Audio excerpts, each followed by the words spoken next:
Welcome to A Celtic State of Mind. I'm Paul John Dykes, and today I'm delighted to be joined by Colin Watt. We will also be joined by Kevin Graham as soon as he fixes his computer issues, his technical issues. Colin, are there technical issues going on at Celtic Park at the moment? No, I think the Wi-Fi is working fine. It seemed to be working for Gavin Strachan's laptop and iPad, so we're all good. Although I do see there is some groundwork getting done at Celtic Park, which is quite interesting. It looks as if the pitch has been torn up. Is that right? Well, I mean, what I'm talking about there is there's issues with Kevin's connection. Is there a disconnect between the fans and the club? Well, we'll find out, hopefully over the period of this next hour. Hopefully Kevin's just about to join us. He's looking good there. Kev, you good? No, hold on, wait a minute. Right, well, we'll continue to run with the show until Kevin is ready to go. So, yeah, the disconnect. This is a big question. Ross County, there was a story earlier in the week that John Hughes, surprisingly or not, had left his position at Ross County to explore other footballing opportunities. Within days, Colin, a new manager's in place. And the big question is, how can we not do that? I mean, it shows they're not the only club that's come in and managed to pull a new manager in within the next couple of days. I mean, you see it, Alloa's just about to announce Barry Ferguson. Dundee United have got their new manager lined up. Dunfermline have apparently got a new manager lined up. It's the way that football clubs seem to be able to run, apart from Celtic. Now, Celtic, what we at now, this is day 94, I think now. Are you counting? Are you counting? Kevin is back. Kevin's back. I'm back. What I would like to say, I would just like to introduce the new Wednesday team. This is the team who will be taking you through the pre-season and into next season. It's Kevin Graham and Colin Watt. You'll be familiar with the pair of them. And I'm going to leave you in their capable hands to talk about all things Celtic. It's not all about why we've not appointed a manager. There's loads of other discussion points. And I'm sure you'll get involved in YouTube, Twitter, and also Facebook. So over to the professionals, and I'll catch up with you soon. Sorry about that, lads. It was my first day on a Wednesday and I absolutely make an utter muck-up of it. I'm going to say, Kevin, I wouldn't have had this hassle with Amy. I've got you in here as the captain of this ship. I'm expecting more from you. You nearly sunk this ship in day one. I know, I'm sorry. I apologise to absolutely everybody. And that's... I mean, imagine this, my first time on a Wednesday, my laptop completely gives way just before we go on air. then I come back on and it doesn't work and I had to use another laptop. And, I'm here on a Wednesday. And want to know something, I managed to actually get a Status Quo song in here now. April, Spring and Summer and Wednesday. A great Status Quo song if anybody's actually like going to listen to Status Quo. YouTube that song. It's a fantastic song. Colin, how are you? I'm not bad, mate. You're talking about status quo. I think we're in the status quo once again. It's Groundhog Day. We've woke up. There's no news. We've got nothing on the manager. We've got nothing on the season tickets. When is this saga going to end, mate? Oh, I don't know. Hopefully this week it'll end, and maybe we'll maybe get some movement by the end of this week regarding new manager, new coaching staff, and like maybe even season tickets. Who knows by the end of this week, start of next week. What we have actually got movement on was last night the Celtic Trust came out with a statement about their proposal. Their proposal was that they wanted Celtic, the added value for the season ticket holders last season would be converted into shares. It always looked like a non-goer, but the company secretary responded to the trust last night and basically says to them, it's a no-goer. It would cost them over £1 million to administer this, and the added value was a couple of free programs, a free virtual program for the whole season, a couple of free streams for a League Cup game, 2 friendly games, and what was the other one? 2 delayed. 2 European games as well. Two delayed streams for the European game. I mean, I must admit that was absolutely added value, Oh, I mean, added value seeing Celtic getting knocked out by Ferencváros. That was added value completely. I mean, I took a look at this, right? So your season book has always been 19 games plus 2 additional games. Now, if they turn around and try and tell me that Hibs and Ross County, the games where I think 60 to 70% of people couldn't get logged in because the system wasn't up and running properly, was additional value, or those 2 additional games, then that's a farce. You've then got the 2 games against, I think it was Ferencvaros and KR Reykjavik. That cost the club nothing because they owned the rights to those games because it's the early rounds of the Champions League qualifiers. So then you've got the games against Riga and Sarajevo. So maybe that's the 2 games they're talking about. They're then talking about the League Cup game. Sorry, it was actually a Scottish Cup game, to be honest, because the League Cup game was a Premier Sports Pass that Premier done as a sponsorship with all the teams in the league. It wasn't just Celtic. You could log into that for the weekend. So you get the game against Falkirk. It was a great 4-0 victory. But that means you've got the Falkirk game as one of the additional games on your season book. And then what else? So that's not part of additional value. How can you turn around and say the games that we were actually meant to give you actually additional value? Doesn't make sense. I know there's a couple of good comments coming in there. Fraser Ogilvie comes in and says it's no surprise that the trust's proposal was not back. I'm not really surprised that either, but it was the way that this whole thing's been handled. It's like you're talking about last week. You got the meetings, the fans forum and the meeting with the orgs, and both meetings were utterly terrible, where the club basically says, come and give us ideas of what additional value should actually be. I think we're at a point here where it doesn't matter what they're going to give us, if they're going to give us anything. I mean, it's quite clear that they didn't want to give us anything. Nah. And it's quite clear that anything that they do give us will just be an absolute afterthought of giving us anything back whatsoever. It's the arrogance of the old board. It's the arrogance of the White and the Kellys that I'm seeing coming from the executive team at Celtic Park. And I know there's decent people work at Celtic Park, but I think that they're out of touch. The club is now a soulless vessel who don't think that we've actually got a voice. And if I was them, I would maybe have a look down south when the European Super League was actually muted. And you look at the Man United fans, you look at the Liverpool fans, the Man United fans especially done great things. And fans have got power. And I can't believe the club are writing off the power of the supporters the way that they're actually doing. Now, there was one thing it says in the fan forum when I was there, that the last season, not the season before, the 9 in a row season, 30,000 fans took refunds. Yep. 30,000 fans took the refund. I was one of them. I took the refund. I'll put my hand up. I'm the same. Yeah. Now, how many of those 30,000 took refunds when the board stopped listening to us in the September, October time? I reckon it's a high amount, Kev. It's got to be. And we've always said this about the board. The only way to get their attention is when money stops coming into the club. If you look at it, all we asked for was an update from the board throughout the season to say, look, this is happening. They kept coming in with the fact of, we were going to sack Lennon, but then there was the fan revolt, so we never sacked him. And then the performances get gradually worse and worse and worse. And there's been that complete disconnect from day one at the start of last season with the Celtic board.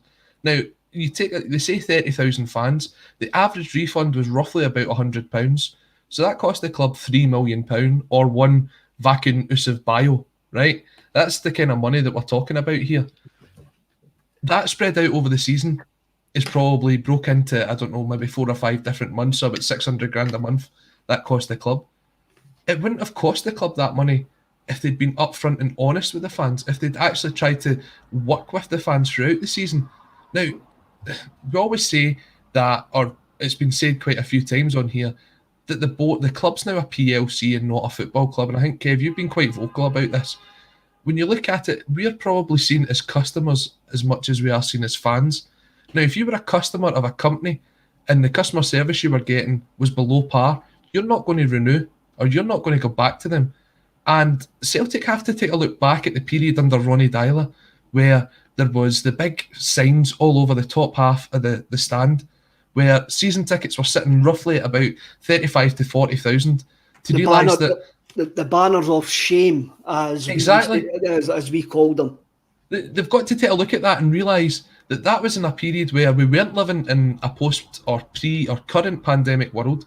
We weren't living in a world where people are losing money because they're out of jobs. That was a period where Celtic were running away with the league. It was between Celtic and Aberdeen for the league, so you could almost guarantee Celtic were going to win it. And at that point, you still couldn't sell those tickets. It took for Brendan Rodgers to come in and for Rangers to get into the top league for those tickets to be sold. I hate to say this, but we do. We have a fickle fan base. We have a fan base that turn up when things are doing great and can disappear when things are going badly. And if the board don't realise that, they could take a look at the renewals come the first week of next season and see that maybe we've dropped 15-20%. Now, when you take 15-20% at £500 a season book, compare it to what additional value could be, compared to what refunds could be. This could all be avoided with just some plain, simple communication and getting the fans on side. There's always that saying that if somebody's good to you, you'll be good to them back. You've got to earn the favour and the trust of people. The Celtic board just didn't do that this season. I think as well, Colin, as I said last week, it's a gesture of goodwill that they're going to need to show. I'm not talking about full refunds. I'm not talking about, like, we knew what we were signing up for, but we're talking about a gesture of goodwill to the fans who stumped up for basically a season where they didn't get into the stadium. It's basically wanting my football club to do the right thing. Now, if we were run as a football club, we would do the right thing, but we're not. I don't support the PLC. We're run as a PLC, and I don't support the PLC. I support the football club. Mm-hmm. And when folk ask me, why did you take your refund? For the basic, the refund, the £100, I think I got £100 and my daughter got 20 odds. Can't remember exactly who it was. The reason I took it was because if I owed Celtic £100, then they'd be quick enough to take the £100 out my bank account.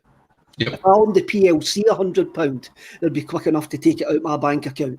I mean, I can tell you a lot of horror stories, and like I could tell you a lot of horror stories about guys whose direct debits have failed and they've ended up losing their season tickets by mistakes, by their banks, by the ticket office and stuff like that. Yeah. And the PLC are not interested. I'll support the football club, everything I want, but I'll treat the PLC as a PLC, and I'll treat the PLC as they see me, and they see me as a customer number. 100%. But they won't get rid of me. They won't get rid of me. And what I'm looking for them is actually maybe for them to stick their hands up and go, by the way, we got the season ticket campaign completely wrong last season. We need to give you a gesture of goodwill, and whatever that is, it doesn't matter whatever it's going to be now. It's too far down the line, and whatever is going to get offered, there's going to be a large majority of fans not happy with it. Yeah, and the thing is that the worst thing that Celtic ever came out and said was additional value. They set themselves up for failure by coming out and actually saying that. I mean, if you don't promise or offer to do something for someone, you don't have to live up to it. If you just say, this is the season book, this is what you get 19 games, you get an extra 2 games, it's going to be streamed on such and such. By the way, as part of the additional value, we're going to get you this media production company that's going to come in, and they're going to do the commentary, and they're going to do this and that for the next couple of games, and that's going to be you for the rest of the season. We'll bring in special guests, we'll bring in ex-Celts to come in and be as pundits, and then when it gets to November, December, they decide, actually, this is costing us too much, so we're just going to abandon that contract like they did. Then you wouldn't have to live up to the fan base who are rightly annoyed at that fact. If you turn around and didn't say that, you don't have to live up to it. I'm just going to get Colin to reboot his camera there, Kev. It seems to be lagging a wee bit. So you started all the carry on the day with the disconnect. Oh, no. But see, the irony. The irony of that. This is what happens when you actually break up the Monday Club. This is what happens. Try to throw a span on the works here, Kevin. It's the Mark and Lard. It's when Mark and Lard were sacked off Radio 1. That's it. It's well, Kev, I'm sitting in the background, so come on. Let's talk about Celtic. We're talking about the disconnect, and I'm going to dive into your conversation, but it's your conversation. So, I mean, when it comes down to the frustrations around getting the job done, I try my best to be as balanced as I possibly can because there's obviously contractual issues.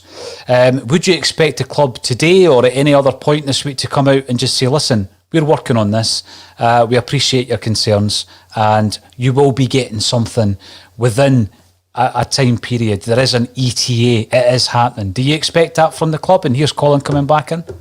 That would be the minimum I would expect from the club. I want an adult conversation. I want an adult conversation where they're transparent with us, where they're utterly transparent and say, we're doing this and this is what it's costing us. This is what we want. This is what we're exactly going to give you next season for the season ticket, because we still don't know if there's going to be a full stadium next season. It's looking, that's still in there. That is massive in there. That's like Scott Bain trying to punch a ball. That's just massively in there. Eh? You be careful with your Scott Bain references. But no, remember Fergus McCann. Fergus McCann had an adult conversation with us. He came in and he says, I'm going to build you a stadium, I'm going to do this and this. In 5 years' time, I'm going to leave with your money. That's what we need. We need that sort of adult conversation. And if they're upfront and honest and like transparent with us, then we can all make our own minds up if we're going to jump on the boat, or not. What do you think, Colin? Yeah, sorry to interrupt you, Kevin, but I've just been told that the season ticket renewals have just came out this minute. I've just seen it in my WhatsApp chat. The renewals are now out. So anyone who's watching right now can tell us what they've received from the club as terms of renewals. CB Warrior comes in, price the same as last season. Well, they put the prices up £50 last season.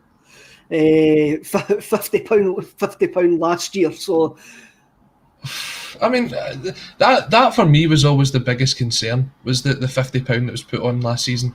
I didn't see any justification for the ticket to go up last year. And for me, that they knew that fans weren't going to be getting into the stadium right away last year. There would be restrictions. So I'm really, for me, the obvious additional value would have been to refund that £50 this year and have it £50 less. Surely that's the simple way. You would think so. You would think that would be the same. Paul Lamont's coming in. Papers reporting £50 shop voucher, Champions League qualifiers and friendly matches. Well, that's. I like the idea of the Champions League qualifiers. That time in July, August, people on holiday, or people used to be on holiday, and they start charging £35 for a Champions League qualifier, where you've already bought your season ticket and the renewals are coming out. I'm actually quite into that. But then why do they not just give us, if we get to the Champions League group stage, the Europa League group stage, why do they not just go the season? Why do they not just give the season ticket holders that package for nothing? Are you really surprised, but Kev? I mean, you were in the meeting yourself. You know, there's no coherence, there's no common sense going on here. Are you surprised? Are you genuinely surprised? No. Never mind. If the £50 voucher is true, it goes back to what I was saying 5 minutes ago. It's like a afterthought. A complete and utter afterthought. What can we do? It's very simple to do. Oh, by the way, we'll just give them a £50 voucher. £50 voucher for the shop. We'll let them into a couple of more games. Just pay up, shut up, and go away. That's it, basically, what they've said. A £50 voucher probably just about gets you a kid's kit. That's literally about it. You don't get an adult top. An adult top's about £60 odd. So they're kind of, here's a subsidy towards a home kit. Just give them a home kit. Just give them an away kit. Don't just say £50. I mean, that's not costing Celtic £50. Because if you go and buy something out the superstore at £50, or you buy it out at any of the Celtic shops, Celtic are making a profit on what they sell you. So it's maybe only costing them in the region of £20 to £30 to put this bit out. So that's what your added value is for this season. Your programmes, which I did a poll on Twitter last night, and it said that 70% of people had never looked at the actual match programme. And the 5% that used it, I mean, that if you equate that to season ticket holders, that's about just under 3,000 season ticket holders that would probably read that week in, week out religiously. I wouldn't be surprised if that was the actual circulation of the match programme itself. And I'm not talking about the people that get it given to them as part of their ticket. I'm talking about people that pay $3.50, whatever it is, for a match programme these days. That's probably roughly the circulation. Now, that's your added value for the season. That's what you've got. It's now out there. It's confirmed. That's it. Job's a good one. Now, all I'm waiting on is for this £50 voucher to come in, just like every other Celtic retail offer, and say, does not apply to Adidas goods. It better no be. It better no be. But yeah, that's what happens. 20% off does not apply to Adidas goods. 20% off does not apply to New Balance goods when it was back in the day. I'd be surprised. Oh, look, is that the best we could have hoped for? It's probably more than what I actually hoped for after being in that fans meeting. Really, when I came out that fans meeting last week, and I really did think they were just going to go, oh, by the way, we didn't care if you're going to get in next season, so what we did, just pay us the full price just now, we'll talk about this at this point next year again. That's what I really thought they were going to come out with. I thought they were going to use the Scottish Government in the pandemic situation to, go, we can't do nothing because of this, it's too much uncertainty. On you go. It'll be interesting to see if they've tightened up the terms and conditions on the season tickets to actually say what you're actually getting. And so there's no comeback, and there's no having a meeting say, you're going to get additional value, then just hoping we actually forget about the additional value. There's a lot of guys coming in at the comments and saying, oh, you wanting a refund, does that make you any more of a supporter? No. The reason that we want to be treated like fans. We want to be treated as if we're the most important people at the club, not like an afterthought. And the only way that these PLCs actually listen is with money. That's all. The only way you can get change at a football club is to withhold money. And you're going to see that further down south as well with Man United and stuff like that. So, no, I'm always quite happy that us, as a Celtic support, the large majority of us will always question what the PLC board are actually doing, because I think that's our God-given right. I mean, you take a look at when the board was actually removed, well over 25 years ago. That was fans holding back their money so that they can come in and remove the people from the board. Were they not true Celtic fans either? Now, I'm not comparing it because it's not like for like, but it is when it comes down to it. The club is a business. And when a business isn't receiving the revenue it expects to receive, that's when things start happening behind the scenes. That's why when Celtic looked at it, under Ronnie Deila, they saw how many people were actually going to the games, were going as season ticket holders, decided that the revenue coming in from having someone like Ronnie Deila in charge wasn't going to be enough, and went out and actually spent the money to bring in a quality manager like Brendan Rodgers. And look what happened. They sell out the season tickets. It's common sense. That's common sense, and I'd actually hoping like the appointment of Eddie Howe, whenever it happens, is going to get met with the same fanfare and bluster that it would have done 4 months ago. It won't. It's like the benefit of Mr. Kite, Oh, here's Henry the horse doing a waltz. That's what it is. We know it's going to happen, and we know it's like going to the circus and saying, oh, that clown's going to fall on his butt. We know Eddie Howe's going to be the manager. So that wow factor's now disappeared. We've already discussed it till we're long and weary. Stephen T's comment just before that, they've offered something and now we're moaning about it. This knocking a Celtic's getting tiresome. I'm no bored sympathiser either, and I am bored of speaking about it. You wanted something, now it's not enough. I says 10 minutes ago to myself, to everybody here, that whatever they offered us wasn't going to be enough because of the way that they've done it. So that doesn't mean to say I'm not going to accept it, I'm not going to renew. I says right back in December that they'll have to offer some sort of gesture of goodwill to the support this season for actually what's happened, and it's right for the club to offer that goodwill. It's the right thing to do. If they believe that offering us a £50 voucher is the right thing to do for the football club, then come out and tell us why. I'm an adult, I'm a big boy. Come out and tell us why offering us 50 quid for the club shop is the right thing to do for the football club. I want that adult conversation. I want that true conversation. I want that transparent conversation. And that is what we've not had this season. For me, I'm surprised at the timing of this announcement. I mean, if I'm being brutally honest, it's getting to the stage now where it's been the best part of nearly 18 months since we got into Parkhead. When the new season opens up, I'm desperate to get back and support my club. I want to be there. I've been a season ticket holder since I was about 10, and I've been home and away, and I've been in Europe. So I'm a Celtic fan, despite what some of the comments want to come in and try and tell you. So I'm desperate to get back to Celtic Park, but I'm also desperate for my club to do things in the right manner and to treat people with a bit of respect. Because as you said, Kev, if they were chasing you for money, they wouldn't give you 2 and 3 options to do it. You're just asking for the loyalty and the support that you've given the club is repaid at some point. And I don't know if that is the right way. And for me, my concern is it probably won't affect me. I probably will still renew. But how many people will look at that offer today and say, nah, do you know what? Stuff it. There will be people, Colin, that will actually have a look at that and go, that's not enough for me. And that's fine, but I really believe that there's other circumstances there. I really believe that like that £50 maybe be better in that guy's pocket. If that £50 would be maybe be better no being £50 that he has to put in his credit card to actually buy a season ticket. He might have been better with that 50 quid in his pocket rather than £50 to buy another top for his vein or something like that. Eh? But they've offered us it. As I say, without seeing the detail, it's very, very difficult to actually say why. But as long as they've been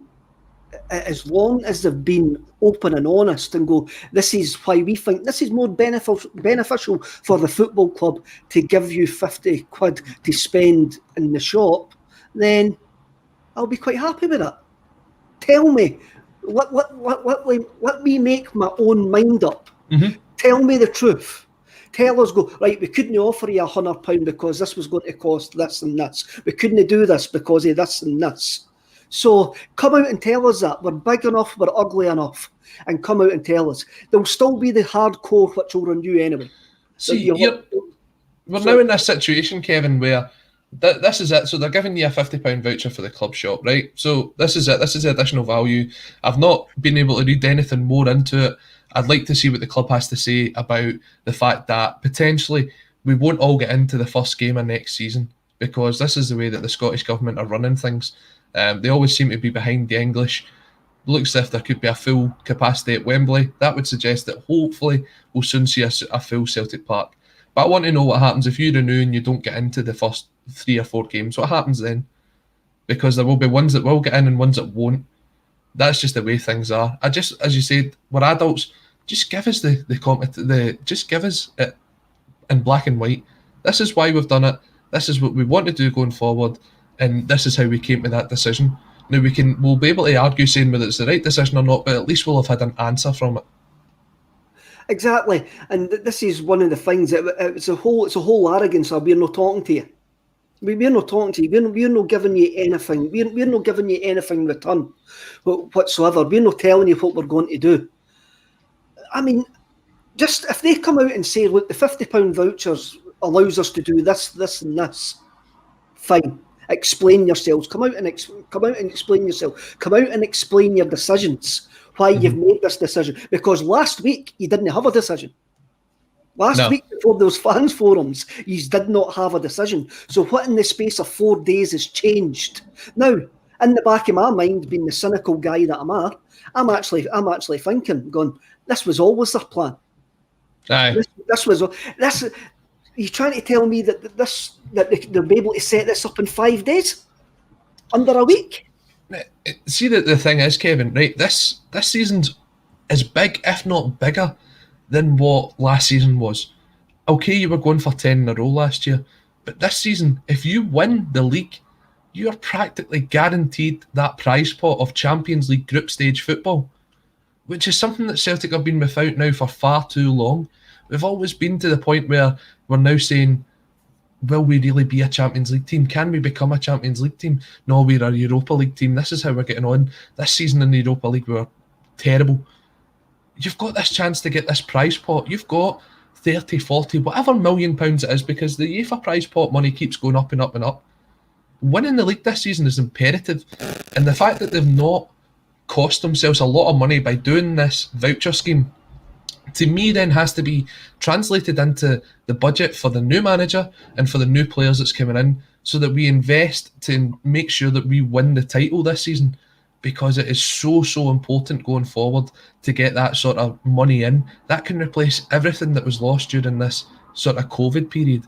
And it is, I can't say it and stress it anymore, so important to win the league this season. We're behind Rangers by a good bit, looking at the way that we've performed against them and the way that we finish in the table.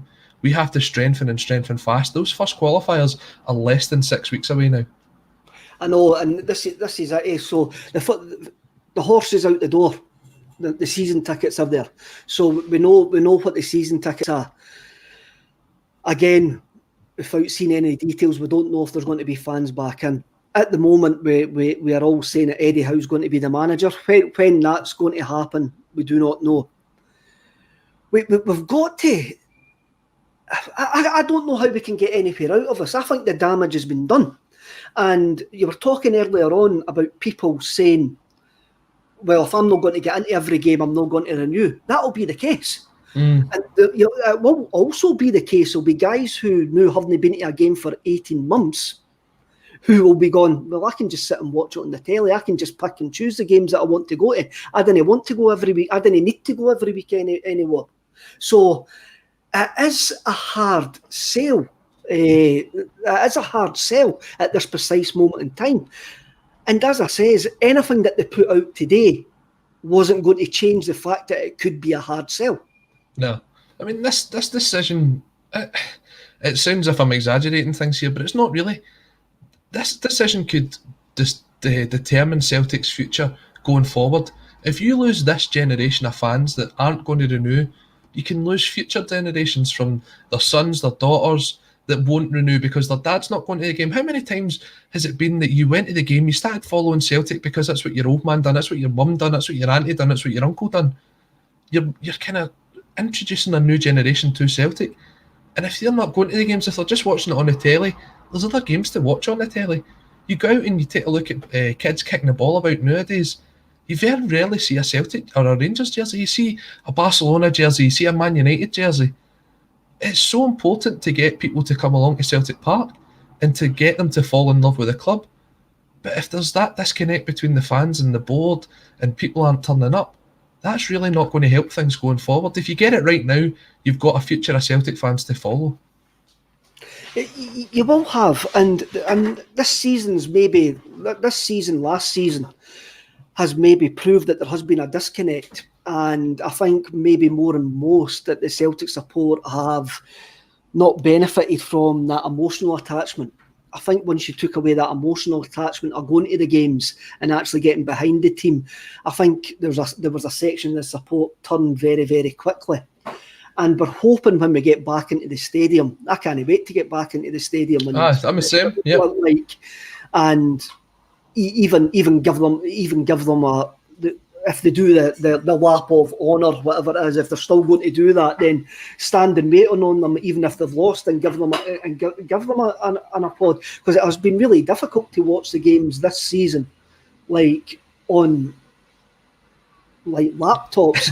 on any sort of stream that you could get this year. On He's Go, on IPTV, which was always far better on the Celtic stream. And it's been very, very difficult. There has been a disconnect. And I think the support are now beginning to realise that a lot of the support are beginning to realise that the club are now only seeing us as cash cows. They only see us as a customer number. But the majority of us were all happy with that when we were winning. We're just come back. I'm no moaning. We've had great success. We've been off 4 seasons, a quadruple treble winners, 9 titles in a row. But if anybody who knows me will know, for the last, out of those 9 years, I've been saying we've been run as a shambles. And I think that's came to the fore this season. And people have only actually realised that because we've stopped winning. And it was very much brushed over, Kevin, wasn't it? I mean, it was to the point of where you were seeing things and you're going, that's not right, it's not right.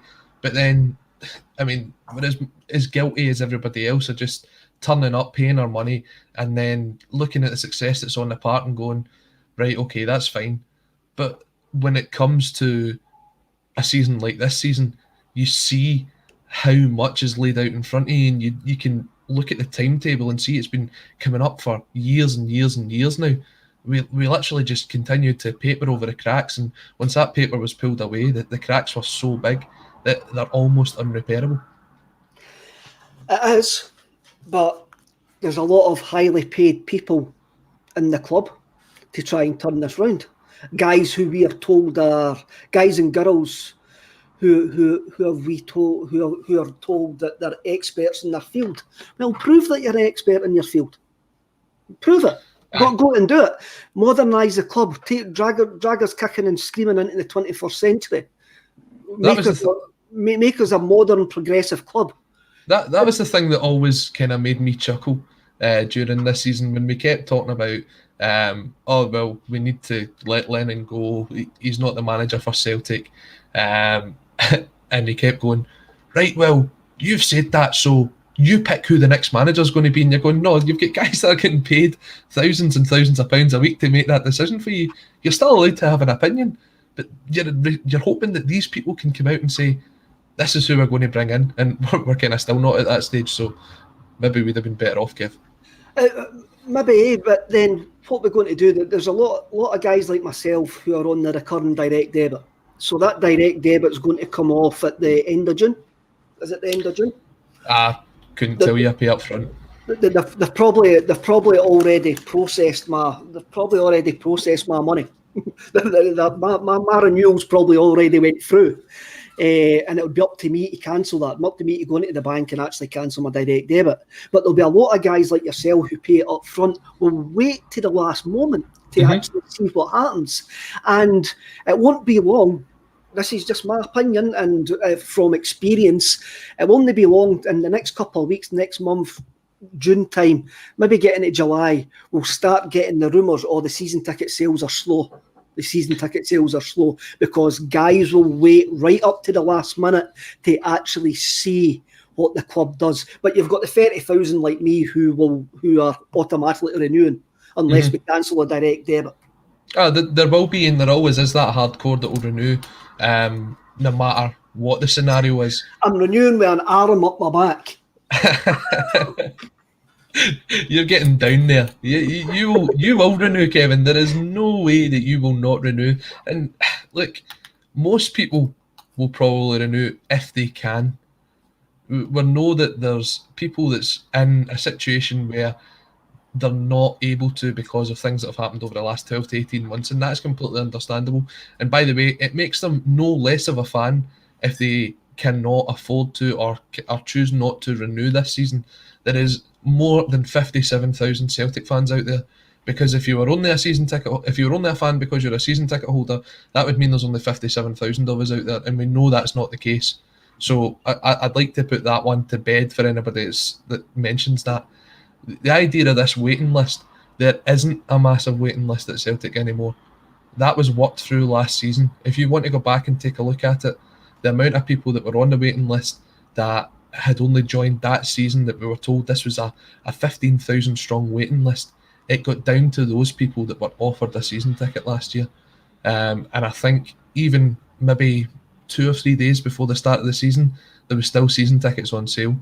So there is no big long waiting list. So if you lose 10, 15, 20% of your fan base this summer, there isn't going to be that full list of people waiting to replace them.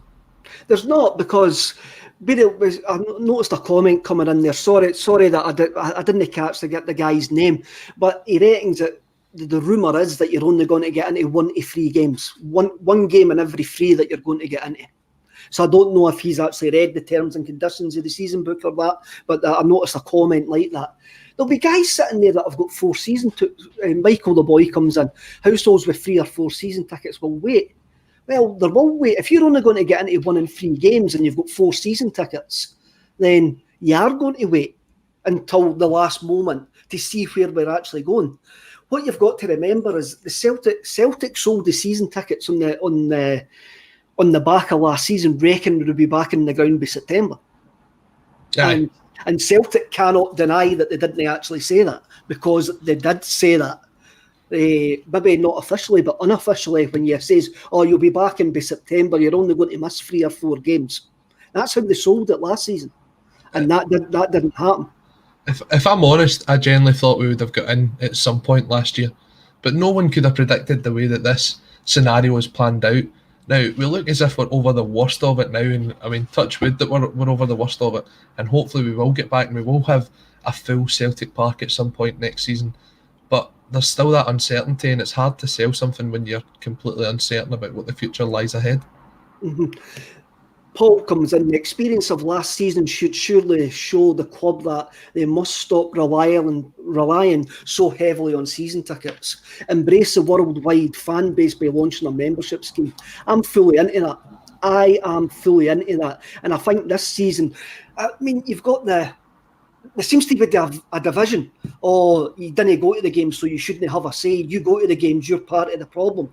There's guys who've got different circumstances. I used to go home and away. Mm-hmm. I didn't go. I go to nearly as many home games as I can now.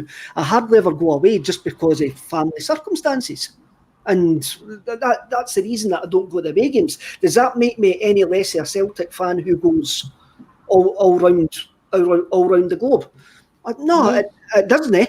But when it comes to wanting a ticket, I'll go, aye, that guy gets one before me. I'll always say that. I'll never say I should jump in the front of the queue because that guy goes. Maybe I've just actually hanged my own point there, but it doesn't. I've contradicted my own point there, but that doesn't mean that I shouldn't have the same say as him. But when it comes to tickets getting dished out fairly, that guy should be in the front of the queue for me. I shouldn't be able to jump in front of him because I've got more money, I've got a better seat, I've got this and that. So we as a support, we've got to embrace there's reasons why folk can't go to the game. There's reasons why folk want a refund. There's reasons why folk didn't want a refund. We're all the same. We're all the same family. And this trying to split us into divisions is what the PLC actually want. We need to come together as one. We need to all be, it's out there now, we need to actually move on and go forward. If you're accepting the £50 voucher, great. If you're no, that's fine. That's your choice. But what I really do want is adult conversations between Celtic and the support now. Celtic, the wider support, Celtic and fan media. I want adult conversations and transparent conversations. Let's put this behind us. Let's go and win the league next year. Let's appoint Eddie Howe. Let's just give it a decent go, man. Come on, let's get on with it. 100%. And I think for today, it's probably the right place to leave us. Is we've looked at it. The books have come out whilst we've been on air. We've not seen the full details behind everything. We're seeing everybody's comments coming in, and it's completely split. But we are entering a new era. Today is the start of it. The season books are out. So it's up to the fans now to choose whether they're going to back the club and put the money in, or they're not going to. And that's up to you. That's opinions. If they've got them, that's fine. But the next thing that comes is we need to get the manager in place. And as you're saying, if it's Eddie Howe, then that job, that signing has to be done as soon as possible. That signing could probably convince some people that are sitting on the fence right now on renewals whether to do it or not. But look, it's the start of a new era. We want the board to come out and have a decent conversation with the fan base and have this communication going properly. We can move on from what was the era previously. The Peter Lawwell era is now done. It's done, finished. It's over. Let's stop looking back. This is a legacy issue that's now been dealt with.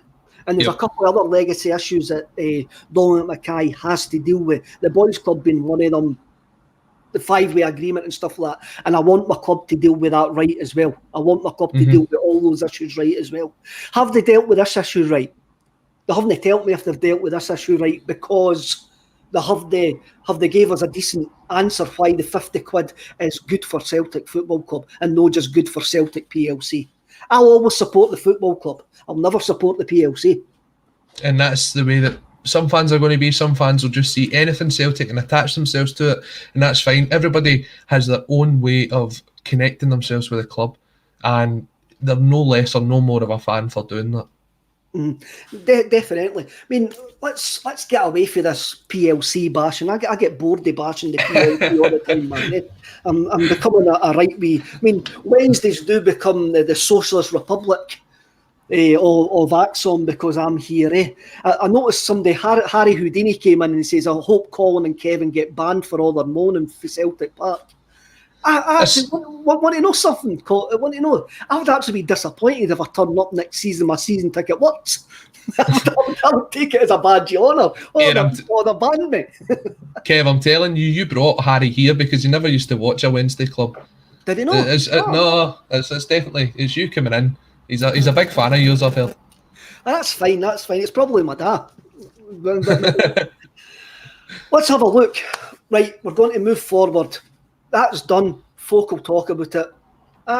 We do what we're going to do.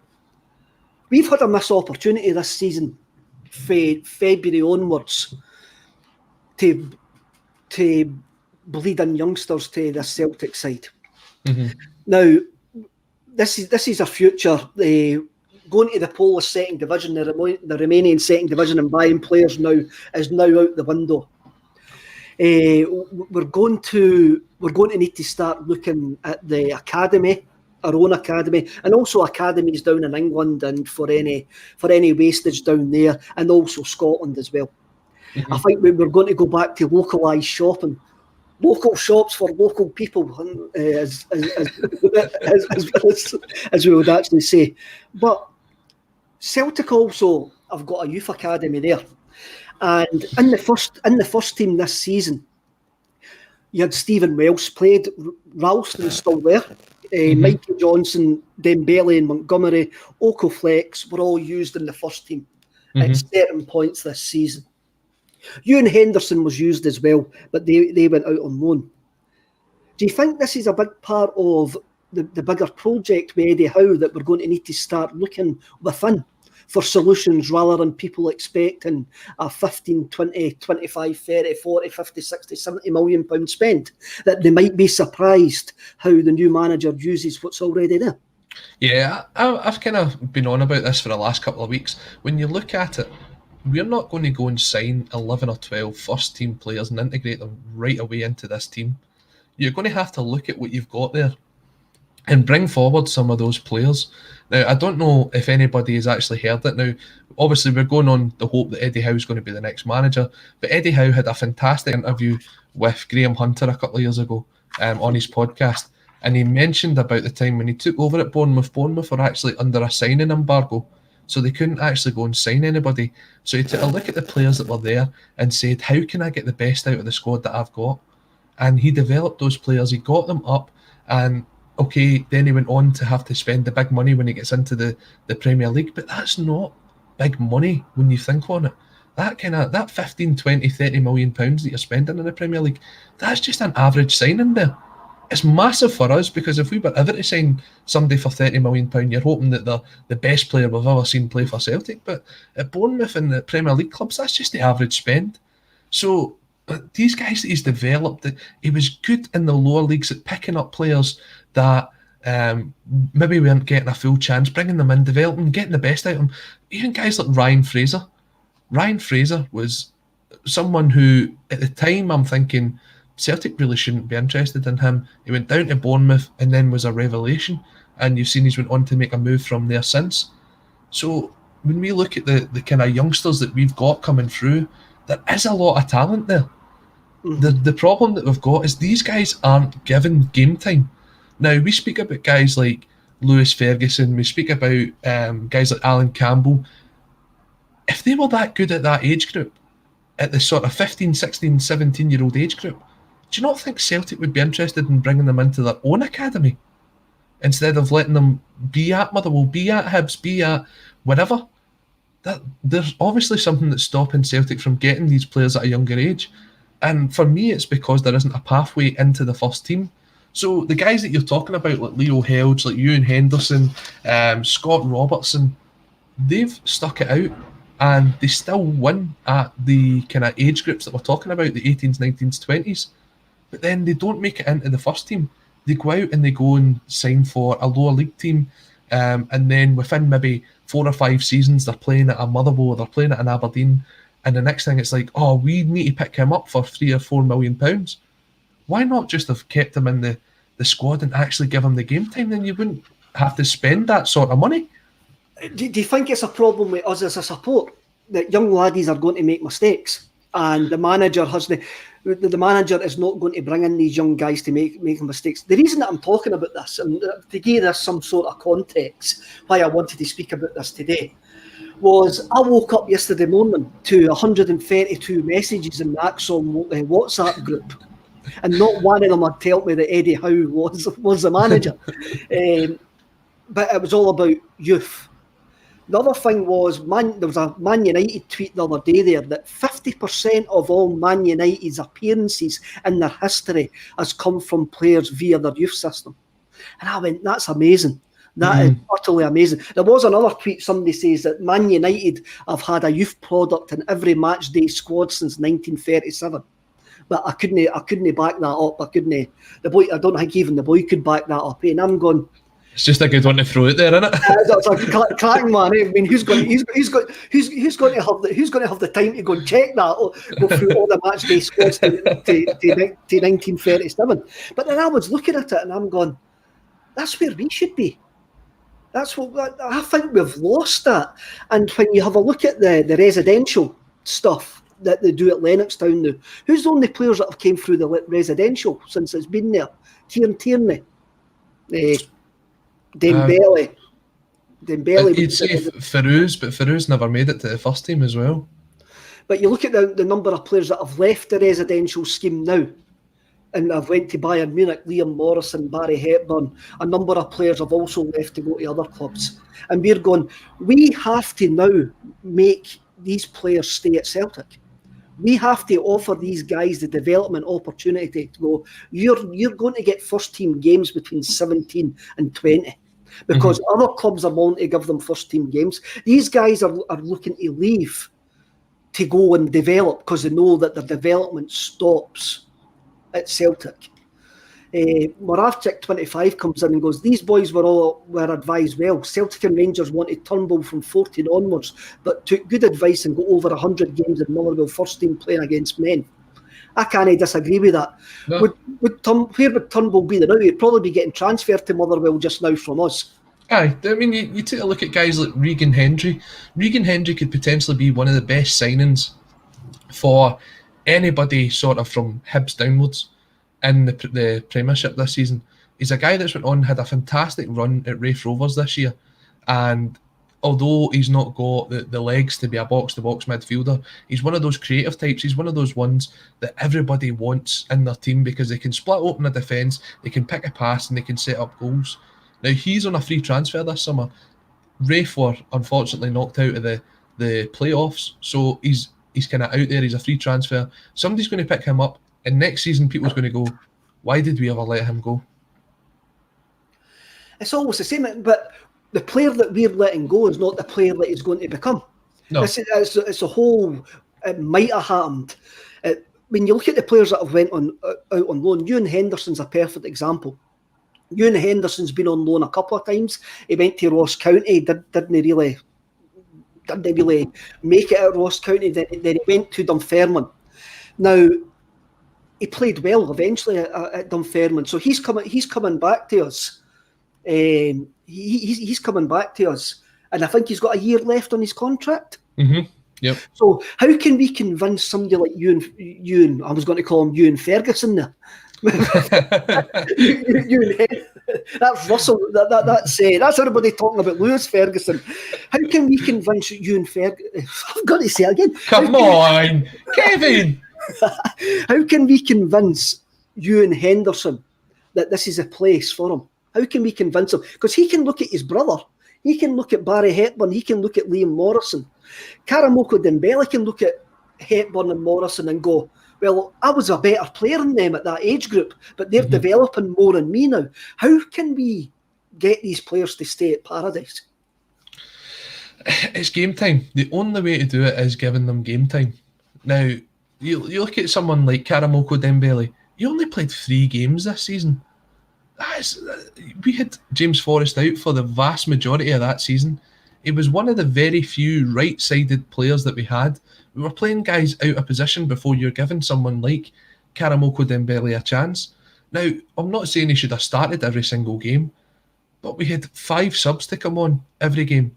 You could have given him 15, 20 minutes a couple of times, get him fit, get him into the part where you're saying, right, you've played 3 or 4 games in a row, go and play 90 minutes, go start a game and see what we can get out of you. It will help his development. Him playing in training games isn't going to get him to that next level. You know, there's so much of a kind of increase in the way that the game's played when you go from training, that the intensity increases when you go from training into a first team game. There was so many opportunities we had to give him this season and we didn't take it, and at least we've got him for next season. If we'd have lost him at the end of this season, nobody could have argued otherwise, because he's looking at it and going, if I can't get into that team, if I'm not getting minutes, why would I want to stay? I know, and there seems to be a development of younger players who are now more happy to go abroad. You've got Liam Henderson in Italy, you've got Hickey in Italy, you've got Ryan Gold in Portugal, who's been there for a wee while, and they spoke about him this week. You've got the guys going to Germany as well. So there seems to be an opening up for these players to go, maybe we will go abroad and actually be developed. I mean, do guys like Liam Morrison and that actually do we ever expect to see Liam Morrison in the Celtic in the Bayern Munich first team? I wouldn't be surprised if he's given a shot somewhere down the line. I mean, these teams aren't just picking him up to then sell them on for a bit of money. These teams are seeing a young talent and they're thinking, if he's playing with guys that are at this sort of level, and you look at the guys that Bayern Munich have got in there, they'll include them within a squad at some point, whether it be a Champions League game where they're already out of the groups. They'll include them in that and they'll put them in and they'll give them 15, 20 minutes. They've also got the B team, which is playing at a very good level when you look at German football. Mm-hmm. So these guys are going to develop better than what they are going to be if they were going and playing at a Clyde or a Queen's Park. And that's no, I'm not having a go at these teams, but when you look at the teams that Bayern B or even the Bayern team are playing, they're a level above your Clydes and your Queen's Parks. So if that player's going to be playing against better players, it's only going to make him better as a player, because he's got to improve himself to get to that level. I would honestly wouldn't be surprised if you see Liam Morrison in a Bayern Munich squad at some point next season. Then you'll hear the clamour for us to buy him back. That's the way it goes. You'll get that clamour. I mean, already, the comments keep on coming up. Seemingly Celtic Twitter's went in the absolute meltdown because the club have released a statement. Paul comes in and says, "We are truly sorry you have not been able to join us at Celtic Park, and sorry we have not been able to deliver the further success which your support has deserved, but here's 50 quid to spend in the shop." I've just seen one of the first tweets. We'd hoped to have had announced the manager before providing this update. However, we must now begin the renewal process to allow us to prepare for a phased and safe return to Celtic Park for our supporters. Thank you for your support. Is there a tagline? What's the hashtag? Oh, you know the hashtag. You know how it goes. One club since 1888. Is that the hashtag? Oh, that's my God! Look, we're talking about guys getting like man's football, right? So you look at the players that have been out getting man's football this year. Ewan Henderson's went to Dunfermline, so he's probably at a better stage of his development than somebody, even in maybe like Adam Montgomery, who's got 260 minutes playing for Celtic, right?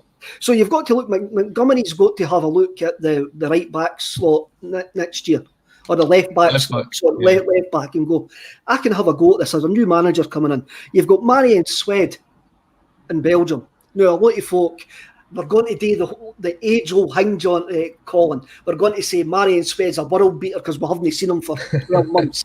We're going to say that he's going to come back in pre-season and completely rip it up and he's going to be a superstar, because that's what us fans actually do.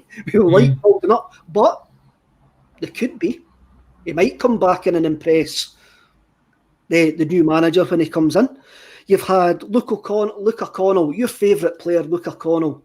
Outstanding talent. At Queen's Park. Now, Luke O'Connell's already had championship football level, like with Bolton when he was 18, he could come in and do a job. So for us to be writing all these players off and going, we need to bring in 12, 13, 14 players, I think we might be surprised who lines up when we go to that first Champions League qualifier. Yeah, I mean, everybody knows the fear that we've always got, that you go into a Champions League qualifier and your centre-half pairing is Jack Henry and Near Beaton, because we seem to manage to do that for a couple of seasons. And that's actually something that could potentially happen when you look at the players that we've actually got left, and that is something that does give you the fear. But look, I seen a comment there saying, do you want us to hold on to every single youth player that comes through and give them how many games? That's not the point. What we're saying is, I think the decision on some of these players is made too early without actually integrating them in here. We're not talking about Ewan Henderson playing every single game. You're talking about Ewan Henderson being part of that 18, 19-man squad and giving them 15, 20 minutes. You're talking about integrating players where instead of when we see an injury coming in and we go, all right, we need to put Near Beaton to centre-half, we play guys like Stephen Welsh. We don't go out and panic. We actually trust that the youth that we've got coming through can put in a performance for 60 minutes. You can only judge them once they've played for a Celtic team, once they've put that Celtic jersey on. The amount of players that don't get that chance, to me, is quite disappointing. Yes, it probably pays for the youth development system because the amount of money that's made from players leaving and signing for their clubs, you get a training fee, etc.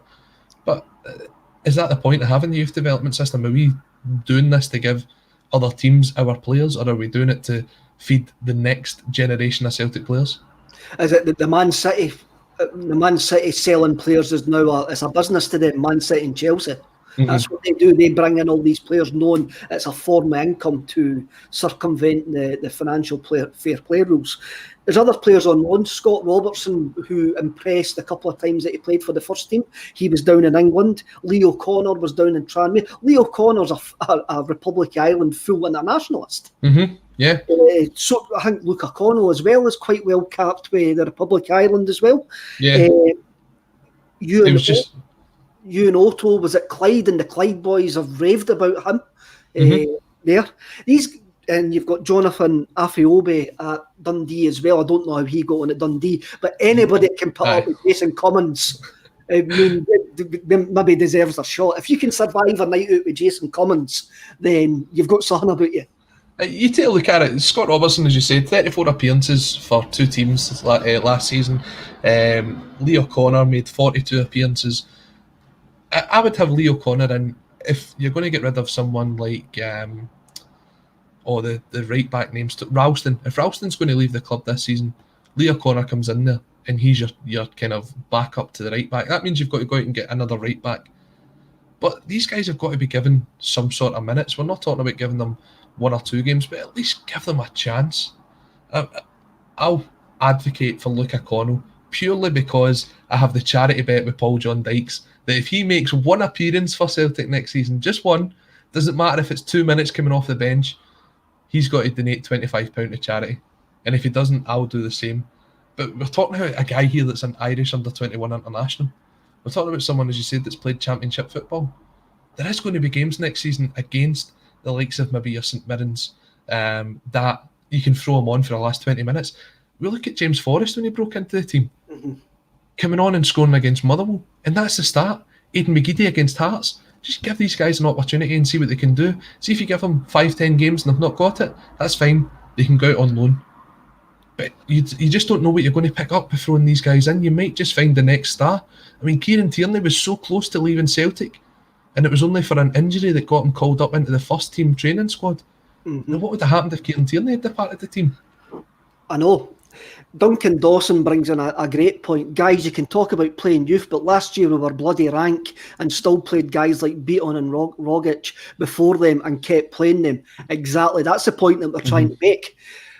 I think us as a support, and I'm maybe willing to accept this, we're going to go through a transitional phase and we're going to see a lot of these kids get games and we're just going to need to actually give them our full support.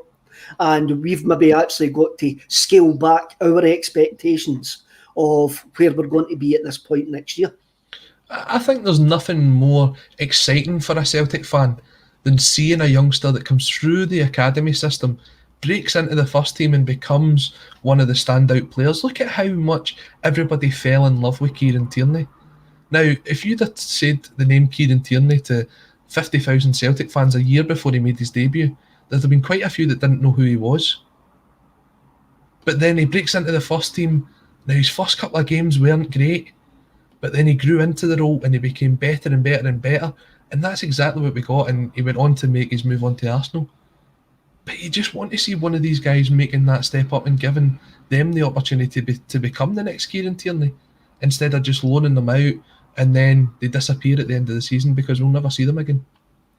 I would rather give these boys a chance and some of the players that we do sign from other Scottish clubs. I think we have got talent there, and we need to start rearing that talent. And that's what I want to see the club doing. But then we're talking about this. We haven't even got a manager. We seemingly we've